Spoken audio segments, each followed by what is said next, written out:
Okay, that was so good. Woo! I thought they were gonna be gone. Wow, wow, wow,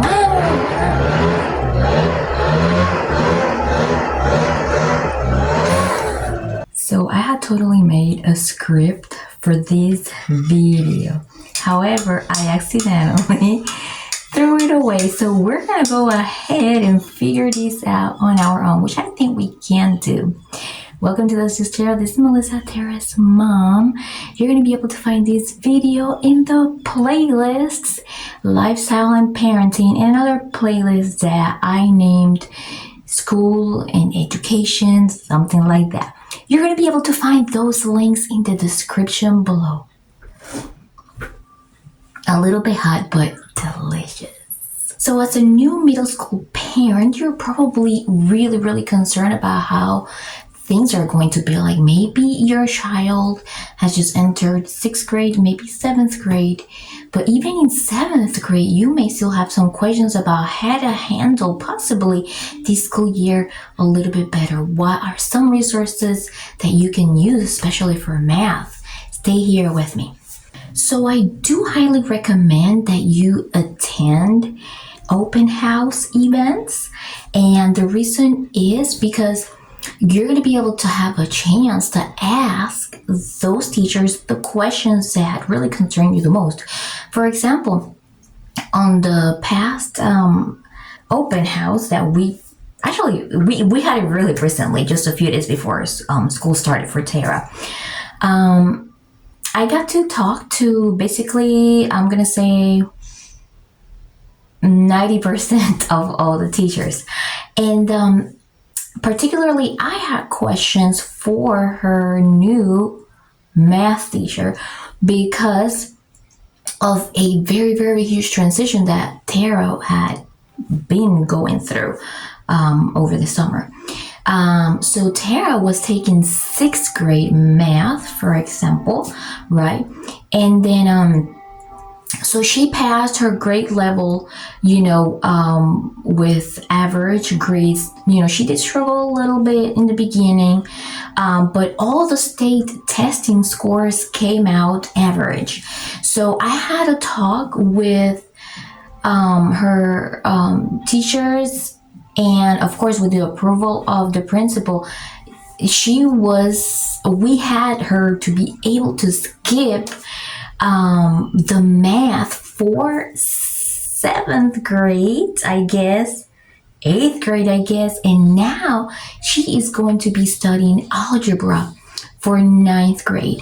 And it's not just because we wanted to do it. It all started on a story, yes, but I'm going to tell you the story, and the reason I'm going to tell you it's because you may want to take this as an example. For example, if something like this happens to you in the future.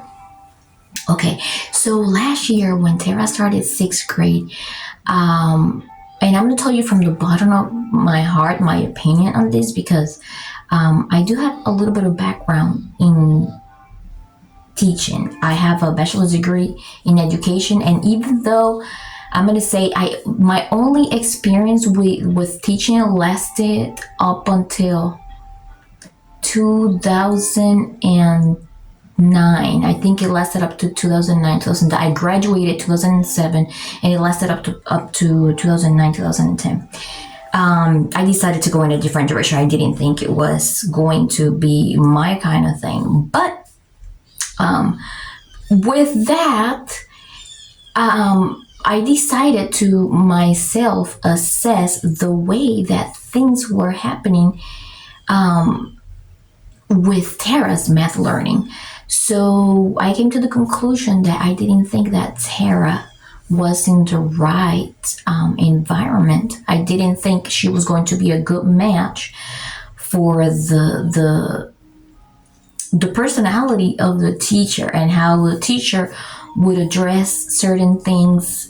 How would she try to redirect and discipline? I didn't agree with any of that. So I had an in-person meeting with the teacher and the principal And even though things may have shifted to a way where it started working out, I found out that she would have been the teacher for her seventh grade again. I say no. So I went ahead and had a discussion with the principal and the assistant principal, and the assistant principal was able to skip her over to a teacher that would not actually be the person that would be in charge of her math. So it turned out to be a teacher that teaches algebra, and according to her scores, she was able to skip all the way to ninth grade algebra. I had to take a little drink, a little sip. Cafe. Okay, that was so good. Woo! Anyway, so what happens was I say, we communicate a lot via email. That's one of the things that you really want to do when you enter middle school. Stay in constant communication with all the emails that you can find. Make sure that you keep everyone on the loop of certain things. Like, let's say, for example, any unexcused absences. If it's not medical, send a message. Try to send as much as information as you can, screenshots, let's say, for example, of flights, the reason, what hotels you're going to be staying at, whatever.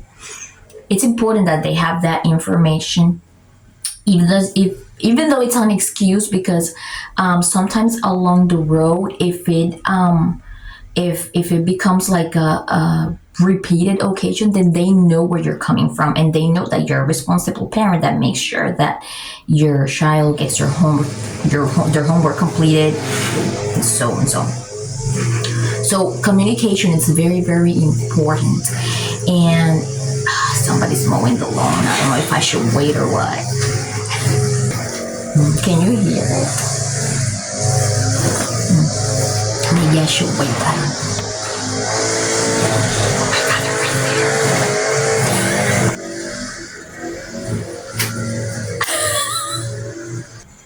Where were we? Okay.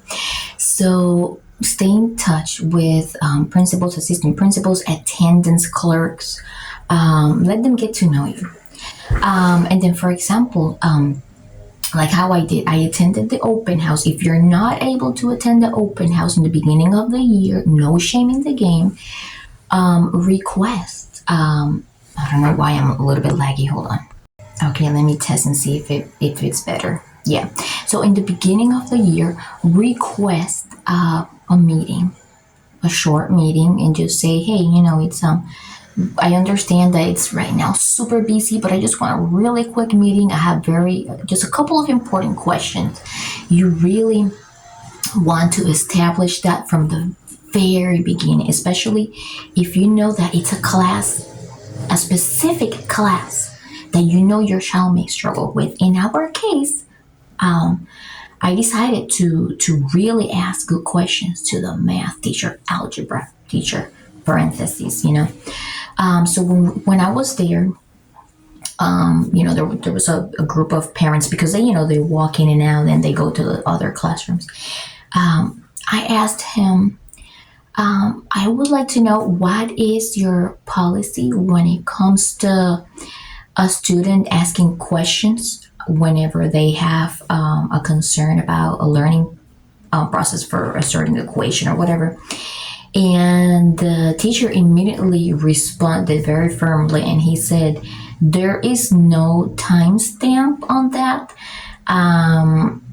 My students are welcome to raise your hand at any time. It doesn't matter. They don't have to wait until I'm done explaining.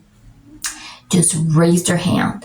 And I told them, okay, that's good. That's actually really good. If it would have given me like a certain body language and a little bit of hesitancy, I would have been like, there's something up, but I was like, I know he's good, And then after that, I told them, okay, look, so her situation is, she totally got skipped because I didn't think,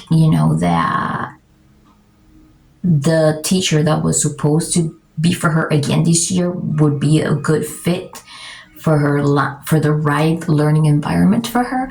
So I talked to the assistant principal, and I talked to, why am I still lagging?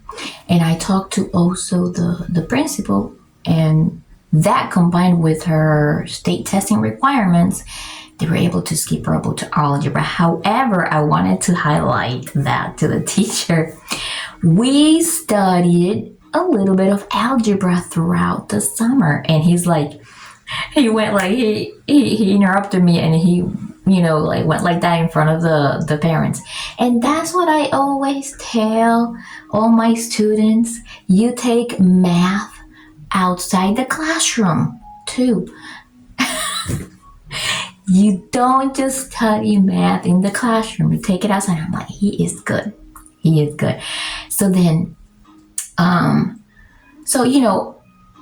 I used my educational background and to, help Tara out, learn a little bit about algebra. Yes, yeah, they do.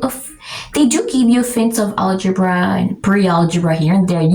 We skipped a pre-algebra altogether too. Crazy stuff. But anyway, I went through that with Tara this summer. She did a great job. She put a lot of efforts. And now, after starting school, I discovered they have this thing online. And this is not sponsored, by the way, but if there is somebody watching me that is ever interested in beginning a sponsorship relationship, check out my about section, reach out to me, and we can talk about it. Anyways, this is not sponsored, what I'm about to say right now. There is a website called khanacademy.org or khanacademy.org. I'm going to go ahead and put the website right here. Let me tell you something. It is a completely free platform, extremely easy to navigate. Completely amazing. I was just in awe because I just couldn't even believe it. So anyway, so the way that it goes is they show you a very, very easy map to follow. On the top, you're going to find little squares that say Unit 1, Unit 2. So the student hovers over that little square and it shows an image of the type of exercise that they will encounter. Or you can also scroll all the way down and you're going to be able to find everything on a reading timeline instead. So it was so easy for us, for example, yesterday, to identify the lesson that Tara was going through or learning yesterday in math. So she was like, this is exactly what we're learning. We clicked on it, we did the lesson, which included like 2 YouTube videos and 4 exercises. We watched the videos, we had to take a few pauses in between, and we grabbed some papers and we did the exercises that were being explained on YouTube videos. And we also did the other 4 exercises that are provided on the website. So what you do is, if you type down the correct answer, it tells you correct and then you move on. It praises you and then you move on. If it's incorrect, it offers you options to give you hints and more hints until you get it right. It is amazing. I super recommend it to you. If you ever face a situation of disagreement with the strategy that a teacher uses in a class for your student, or if you ever feel like your teacher is not the right fit, you can solve so many things by just simply emailing your principal, assistant principals. Put as many people as you can on the blank spaces for, like, sending copies to other people, on the CC spaces. And somebody's going to respond, and if it's not resolved through emails to be able to schedule a meeting, then go ahead and start contacting the district, the upper higher people in the district. But always, try directly with the school. And the way that it worked for us, we we only had, this one meeting last year. Everything was able to work out much better afterwards, but I still thought this is not the right teacher. So many things can be solved with email and constant communication. The more of course, you're not going to be harassing them with communication, but stay in touch. Stay in touch because they'll get to know you. They know that they will realize that you are a proactive parent, and they will realize that you have a huge role in the involvement of your child's academic performance, and they will take that very, very seriously. So in case that you ever have a request, well, I'm going to say inquiry. If you have an inquiry, if they can grant you that request, having a good communication relationship with them will really go a long way. I think that ankle is a lot better. I don't know what happened earlier. Well, here's the thing. Our selfie stick broke, and yeah, that was our tripod as well, so I have to get a new one. So yeah, that's why. But I actually like this distance and how the light hits my face. Anyway, another thing that I wanted to tell you really quick, and this is a conversation that I had with a parent on Facebook under one of the news posts. Anyway, so I know it's middle school, and the kids, they may range from 11 to 13 years old, right? These are 11 to 13 years old. This is an age where they are more vulnerable, yes. And yes, a lot of them walk by themselves to school because I know that parents, they have to be at work at a certain place or what have you, or maybe some kids want to walk by themselves. But if you can avoid it at all expense, you are going to thank yourself in the future, because yes, when they get older, yes, they know what they're doing and everything, but still at this age, they still need guidance of, when cars, be backing off the driveways. You have to constantly keep teaching them what are the signs, for example, a white tail light, or, you hear the engine, some cars are silent, still be aware in case there is somebody sitting in the car. Make sure you look for distance, so look always behind you to make sure that nobody's following you. Remind them of those things. Remind them, of, if they hear a stranger passing by, asking them to give them a ride, to keep, walking fast or run, go straight. If they're closer to home, run back to home, go inside a neighbor's house, run really quick if they have to. All these things you have to keep telling them. Now, if you can avoid this at all expense and walk them to the school bus, it will be, in my opinion, something that you will never regret doing. I was talking to this parent, going back to that, because I have not forgotten. I just wanted to give a big parenthesis there.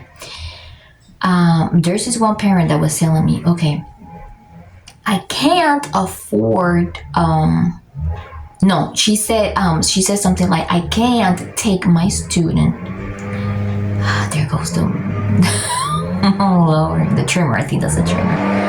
Oh gosh.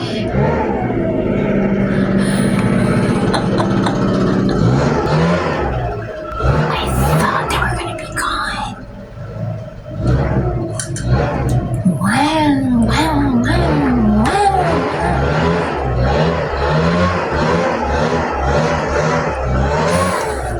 Anyway, so she was telling me something like, okay, I don't have a school bus that stops near my house because of the whole 2-mile rule or whatever. And I remember making a video about these a while ago. It's going to be on the playlist, Lifestyle and Parenting, about the school buses. But there's always a solution to that, right? There's always a private services. There is one private service that I had to use for Tara for a while, which I completely loved, no absolute regrets, and I felt super safe. They picked her right up in front of the house, okay? And I waited, of course, there for her to get in the bus. Okay, so she said, and I said, okay, I suggested to her, you can always get the private buses, and she's like, I can't afford getting a private bus. And I told her, don't worry, because a lot of them, and I know this is true, check out all of their websites. A lot of them have applications in case you need financial assistance, because they have sponsors out there and several programs that help them all the time. So if you're a parent that has that concern, check them out and inquire about financial sponsorship on this, okay? And you can always maybe check in with programs individually and see if somebody can help. Always inquire. Don't be afraid. Don't give up. I was telling her, don't give up on that. Don't be afraid. But I'm gonna tell you, I used to pay, I think it was 30 something dollars a week, almost 40. Yeah, so it was like a total of like 160 to $200 a month. It is not cheap, but what would you really rather do? Fight for it and find one that offers financial assistance applications, do whatever it takes, do the side gigs that you have to do to make sure that your child is safe? Or do you prefer to sit and feel sorry for yourself and say, I can't afford it? I'm going to say safety first. And if you don't believe me, watch the news. Because there are a lot of kids that don't make it to school. Many times, yes. Always stay proactive in school.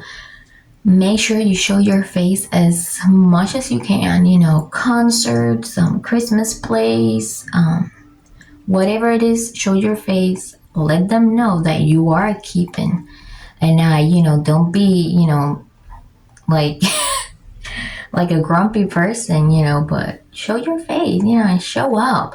Be proactive. Establish a relationship with the staff, and the teachers, and because you can just go such a long way when you do that. Communication is so important.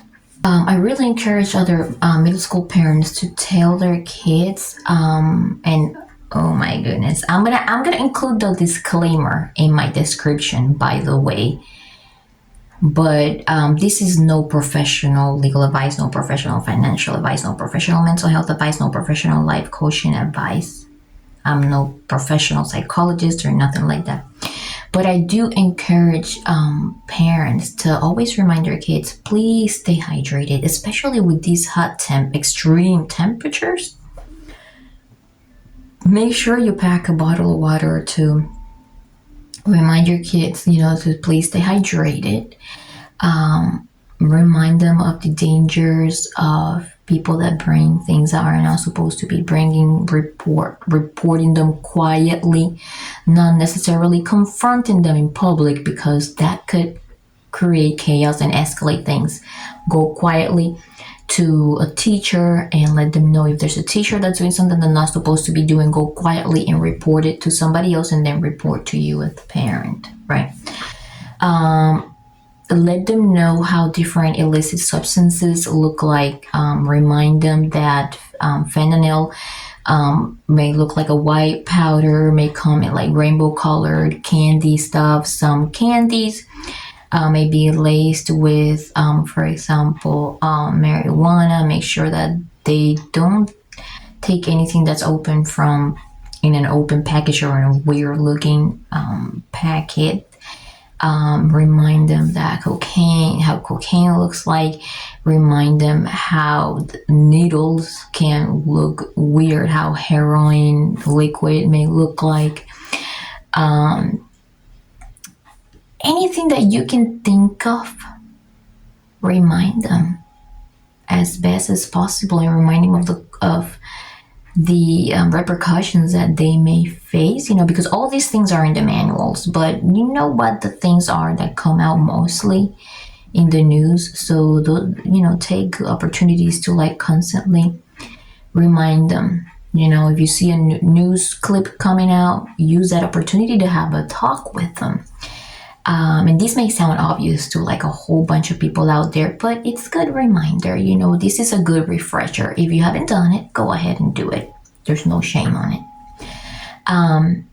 And that's it. I think this is right now the list of things that I wanted to give you guys as for tips for as a parent for a middle school child or children. If you found this video valuable, please hit the like button, share, and subscribe for more cool videos. We actually show a whole bunch of things from our life.